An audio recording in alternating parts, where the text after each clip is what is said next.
Болатбек қызы Аяру 2-ші сынып оқушысы. Жақсылық туралы жыр сіздерге назарларыңызға ұсынамын. Ей жарық күн нұрыңды шашдалама, шаш нұрыңды қарттарға, жас балаға. Ызғар сіңген жерме шуақ керек, мұқтаж оған ауылда, астанада. Сәулең менен себеле үміттемін, жер бетінен жылсын күдіктерім, адамдардың сытқындық сұмдығынан қалжыраған жерімді жібіт менің. Күңгірттенбей көтерсін шыңым басын, қарттарымның ұзартқын ғұмыр жасын. Қорқыныш пен үрей жер кеуделерде, қу бәріңде соңына бұрылмасын. Кетсін тағы шарықтап алыс күнім, қонақтасын абыс пен табыс күнім.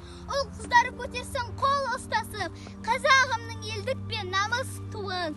Жарқырасын шуақ боп алғаш үміт, жүректерді жүрекпен жалғастырып. Адам затқа бірлік